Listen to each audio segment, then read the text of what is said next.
Assalamualaikum warahmatullahi wabarakatuh. Halo teman-teman semua, ketemu lagi bersama saya Syakila Maipal. Di video kali ini kita akan membahas mengenai teori nasionalisme. Selamat menyaksikan.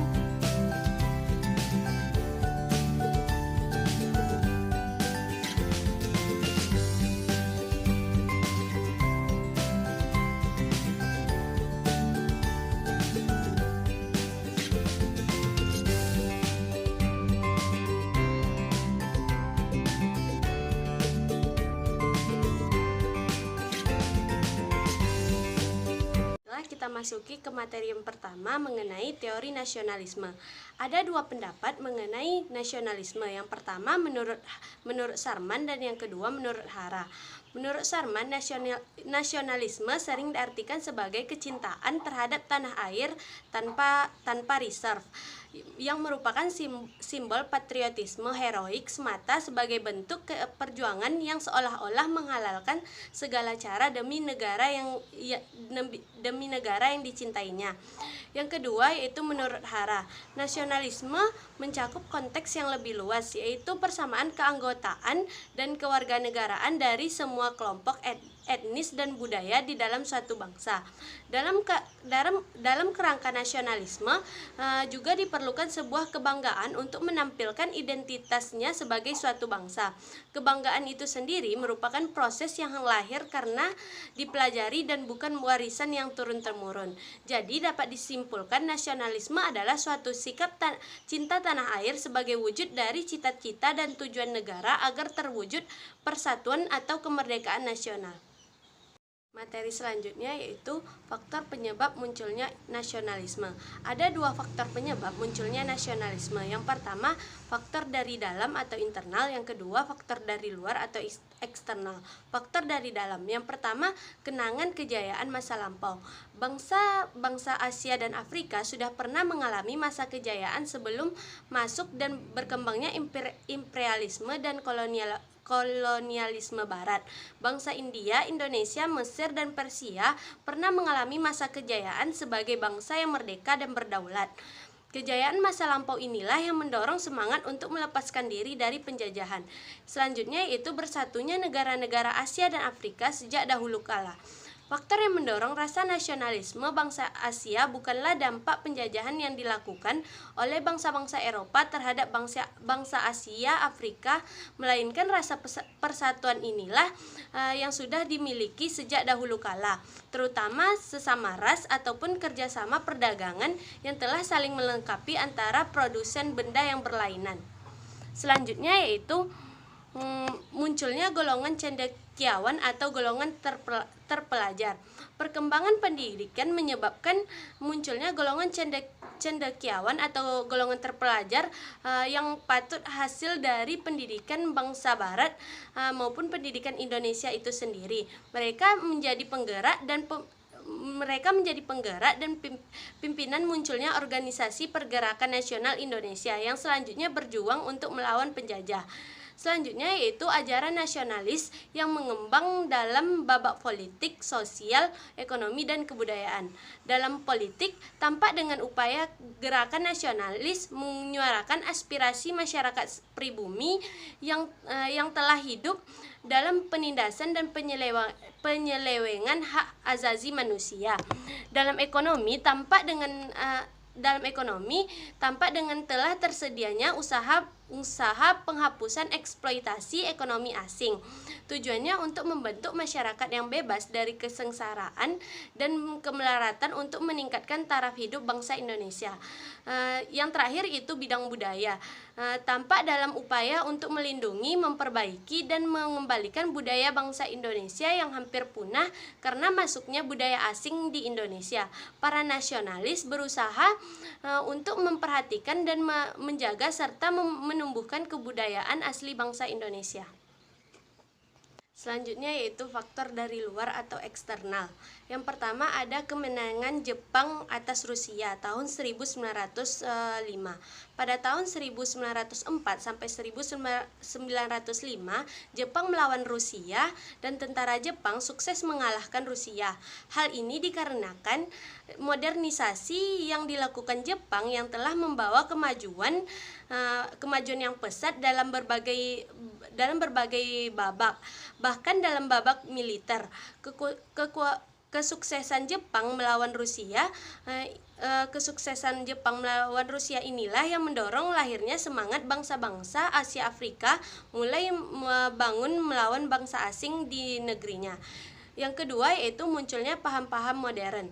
Munculnya paham baru di luar negeri seperti nasionalisme, liberalisme, sosialisme, demokrasi, dan pan-islamisme juga menjadi dasar berkembangnya paham-paham baru yang serupa di Indonesia. Perkembangan paham-paham itu terlihat pada penggunaan ideologi pada organisasi pergerakan nasional yang telah tersedia di Indonesia. Selanjutnya yaitu perkembangan nasionalisme di berbagai negara seperti munculnya pergerakan nasionalis. Contohnya pergerakan kebangsaan India, gerakan kebangsaan Filipina, gerakan nasionalis rakyat Cina, pergerakan Turki Muda, dan pergerakan nasionalis rakyat Mesir. Setelah kita masuki ke materi yang terakhir mengenai nasionalisme di Indonesia. Yang pertama, tumbuhnya nasionalisme di Indonesia. Semangat nasionalisme ini dipergunakan sebagai ideologi atau paham untuk organisasi pergerakan nasional yang telah tersedia. Indonesia dikenalkan oleh Partai Nasional Indonesia atau PNI yang diketuai oleh Insinyur Soekarno. PNI ini mempunyai tujuan untuk memperjuangkan kehidupan bangsa Indonesia yang bebas dari penjajahan. Sedangkan cita-citanya adalah mencapai Indonesia merdeka dan berdaulat serta mengusir penjajahan pemerintahan Belanda di Indonesia. Dengan nasionalisme maka menunjukkan bahwa suatu bangsa mempunyai kecocokan budaya, bahasa, wilayah, serta tujuan dan cita-cita yang sama. Yang kedua yaitu perkembangan nasionalisme di Indonesia.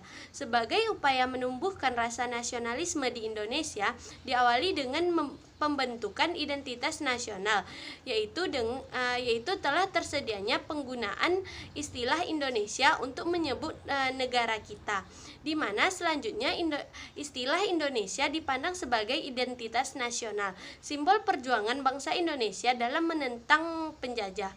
Kata yang dapat mempersatukan bangsa dalam melakukan perjuangan dan pergerakan melawan penjajahan, sehingga segala wujud perjuangan dilakukan demi kebutuhan Indonesia bukan atas nama kawasan sendiri. Yang ketiga yaitu peranan nasionalisme di Indonesia. Perkembangan nasionalisme yang mengarah pada upaya untuk melakukan pergerakan nasional guna melawan penjajah tidak lepas dari peran berbagai golongan yang telah tersedia dalam masyarakat, seperti golongan terpelajar atau kaum cendekiawan, golongan profesional, dan golongan pers. Yang pertama, golongan terpelajar. Golongan terpelajar dalam masyarakat Indonesia saat itu termasuk dalam himpunan elit karena masih sedikit penduduk pribumi yang dapat memperoleh pendidikan. Kesempatan memperoleh pendidikan merupakan sebuah kesempatan yang istimewa untuk rakyat Indonesia. Mereka memperoleh pendidikan melewati sekolah-sekolah yang didirikan oleh bangsa kolonial. Golongan terpelajar dipandang sebagai orang yang mempunyai pandangan yang luas sehingga tidak sekedar dikenal saja, tetapi mereka dianggap mempunyai kepekaan yang tinggi. Meskipun mereka berasal dari kawasan yang berlainan, tetapi mereka merasa senasib sepenanggungan untuk mengatasi penjajahan Belanda, kapitalisme, kemerosotan moral, penetrasi budaya, dan kemiskinan rakyat Indonesia. Sampai akibatnya mereka membentuk perkumpulan yang selanjutnya menjadi organisasi pergerakan nasional. Yang kedua yaitu golongan profesional. Golongan profesional merupakan mereka yang mempunyai profesi tertentu seperti guru dan dokter. Keanggotaan golongan ini hanya terbatas pada orang seprofesinya saja. Golongan profesional ini lebih banyak tersedia dan mengembangkan profesinya di daerah perkotaan. Golongan profesional pada masa kolonial mempunyai hubungan yang sangat erat dengan rakyat, sehingga mereka dapat mengetahui keberadaan rakyat dan kondisinya pada saat itu. Golongan ini dapat menggerakkan daya rakyat untuk menentang kekuasaan pemerintah kolonial Belanda. Selanjutnya yaitu golongan pers. Peran golongan pers terhadap nasionalisme di Indonesia yang pertama yaitu melalui surat kabar terdapat pendidikan politik karena melalui surat kabar tersebut dimuat isu-isu tentang masalah politik yang sedang beredar sehingga secara tidak langsung melalui surat kabar tersebut telah memberikan pendidikan politik kepada masyarakat Indonesia. Yang kedua yaitu melalui surat kabar atau majalah mempunyai fungsi dasar yaitu memperluas ilmu untuk para pembacanya dan dapat membentuk alasan atau opini umum.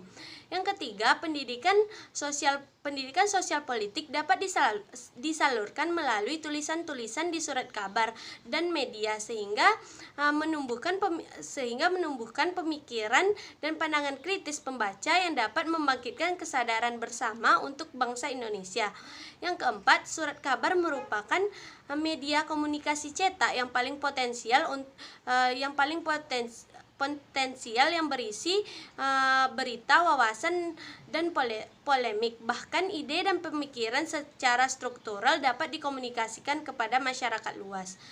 Meskipun pada masa itu ruang gerak pers dibatasi dan dikontrol sempit oleh pemerintah kolonial, tetapi melalui surat kabar tersebut sebagai fasilitas untuk menyampaikan segala sesuatu yang dikehendaki dan diprogramkan oleh pemerintah sehingga sedapat mungkin dapat diinformasikan kepada masyarakat luar, di mana pemberitahuannya lebih memihak pada kolonial Hindia Belanda.